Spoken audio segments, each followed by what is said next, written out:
ավետանում մեր Տերը Հիսուս Քրիստոսին ինչ ասում է, աղոթեցեք եւ մի ձանձրացեք։ Դրանով ինչ է ուզում ասել, որ աղոթքի թշնամին ձանձրույթն է։ Ինչ է նշանակում ձանձրույթ։ Ձանձրույթ նշանակում է թուլություն, տկարություն, անիմաստություն, հուսահատություն, տարբեր երեսներ ու շերտեր ունի ձանձրույթը։ Ձանձրույթը մարդու ամենավոխերիմ թշնամիներից մեկն է։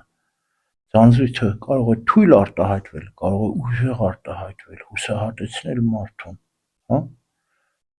Եվ այս իմաստով, այս պատճառով մարդը միշտ պետք է իմաստը դնի իր կյանքում։ Եվ կյանքի անբաժանելի մասը դա աղոթքն է, չէ՞։ Եվ ոչ միայն աղոթքի, այլ նաև իր աշխատանքում, իր առօրյայում, իր կենցաղում միշտ պետք է նորոգվի։ Քրիստոնեական հավատքը նորոգության խորը իմաստ ունի, անընդհատ մենք պետք է նորոգենք, թարմացնենք մեր աղոթքը։ Ոչ թե փոխենք, չէ, չենք փոխում։ Այս ժամանակին տարբեր եկեղեցիներ փորձեցին փոխել իր ավանդական ծեսը, արարողությունը, լեզուն, հա։ Եվ ինչ տեղի ունեցավ, շատ փոխեցին եւ խորհուրդը կորցրեցին։ Իմաստը, բովանդակությունը դուժեց դրանից։ Մենք չենք փոխում մեր ոչ ժամերգությունները, ոչ պատարակները, ոչ էլ ավետարանը կարող ենք փոխել, ավետարանը կա, գրված է եւ մի նշանախեց, մի տառ անգամ չպետք է փոխենք, ասում է մեր Տերը Հիսուս Քրիստոս։ Մենք պետք է փոխվենք, մենք պետք է նորոգվենք, մենք պետք է իմաստավոր դարձնենք մեր աղոթքը։ Եվ դրա համար ինչ է պետք։ Դրա համար պետք է երկար աղոթական կյանքի փորձառություն։ Սկզբում շատերը կվկայեն, որ երբ որ նոր դարձի են գալի, հավատքի են գալի, իրենց այդ ամենահասարակ հայրմերն էլ այնքան գեղեցիկ էր, հրաշալի էր, սքանչելի էր եւ ուրախություն կար, մի ջերմեռանդություն կար եւ լավ այդպես էլ կլինի։ Տեսել եք այծիկը, որ նոր ոտքի է կանգնում, ոնց է թռվռում սենց, կամ ամեն մի ձագուկ, կենդանու ձագուկ, ոնց որ իր համար հայտնագործությունն է շարժվելը, քայլելը, թռվռալը, այո, այդպես էլ կա, բայց հələ մեծ այծին նայեք, չի թռվռում էր, կամ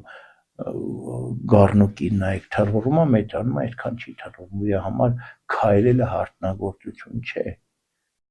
այլ իր քայլերը իմաստավոր քայլեր են արդեն, չի թռվռում եւ արժեք ունի այն մեծ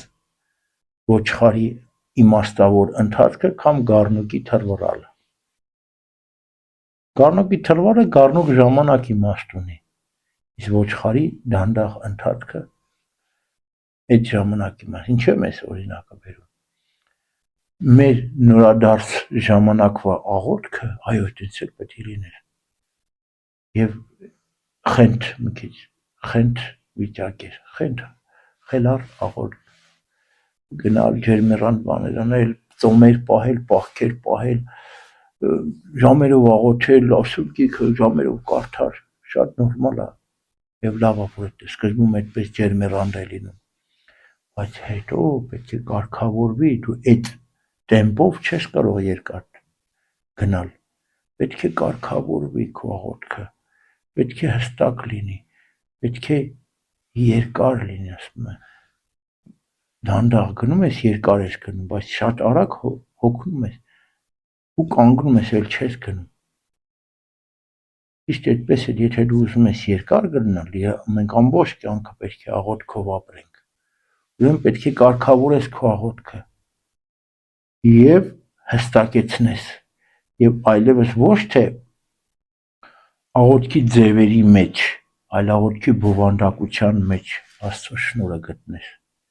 որտեղ ձևերը տարբեր շատ չեն, աղոթքի ձևը հստակ է,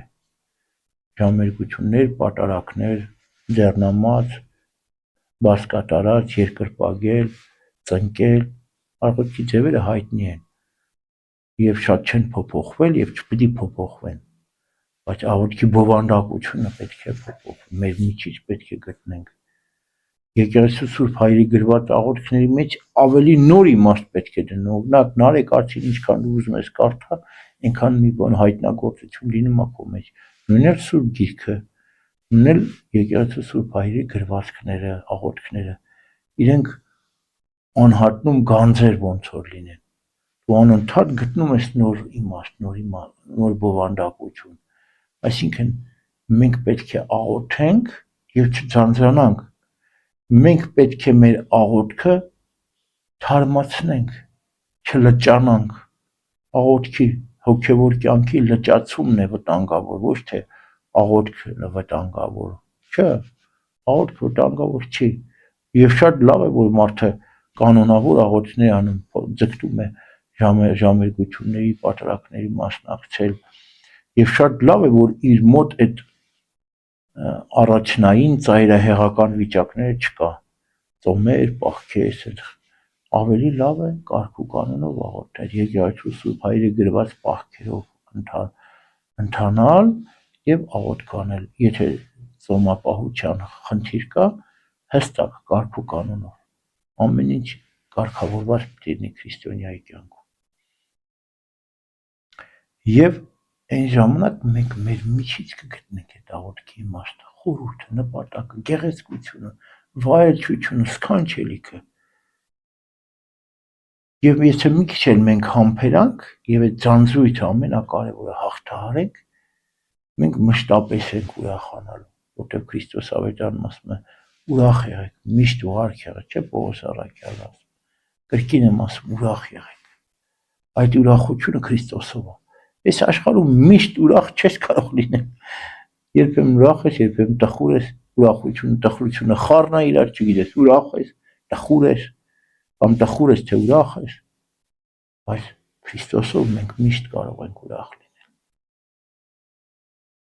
Եվ բնականաբար ուրախության աղբյուրը աղոթքով է հաստատվում մեր մեջ։ Ամեն։